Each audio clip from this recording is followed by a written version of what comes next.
Hundreds and hundreds of pages of piano technique exercise books have been written. This guy wrote a whole library of the stuff. And in case his name isn't familiar, he studied with this guy and taught this guy. But probably the most widely used piano technique book in the world for the last century or so was written by this guy. Wouldn't it be great, he thought, if all 10 fingers were equally strong? And thus, the Virtuoso Pianist by Hanon was born. In spite of all we've learned about hand anatomy since 1873, and how Hanon's instructions put you at high risk for stress and injuries, it continues to be extremely popular among both teachers and students. And Hanon is not the only one. Lots of composers have written books of exercises. There are so many of these things that you could spend all of your life trying to gain technique and never actually learning real music. But before you decide to practice any exercise, there are 2 simple questions you should ask yourself. The first is, does it sound like music? Most of these do not, and that should ring some alarm bells. The second is it applicable right now? Or in other words, will it actually help you with a real piece you are studying today?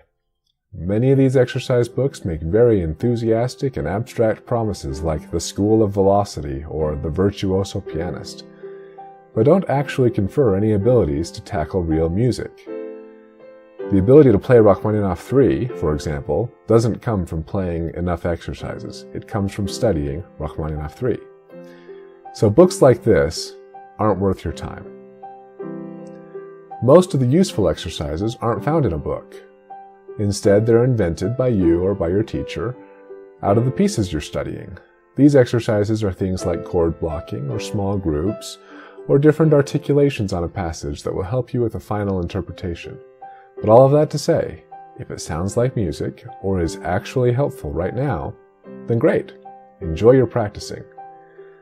Now, I can hear some of you saying, how will we gain finger strength then? After all, Hanon did have one thing right. Your 4th and 5th fingers are objectively weaker and harder to coordinate than your 1, 2, and 3. What Hanon did not understand is that no amount of training can change that. After just a few months of lessons with a good teacher, you have, more or less, all of the finger strength you'll ever need. Really. Playing exercises will make you great at playing exercises, but that is at best a very slow path to advancing your abilities behind the piano, and at worst, a path to injuries. What you really need is more experience with music. That means playing more pieces and practicing technique in a way that engages you creatively and musically. Watch my video on repertoire selection for some tips on how to pick pieces that will help you advance, and check out the rest of this series on technique practice for more ideas. Thank you so much for watching. Leave a comment down below and let me know what pieces you're working on and what you hope to see in future videos. And be sure to click that subscribe button for more smarter practice videos. Good luck with all of your pieces, and remember, practice smarter, not harder.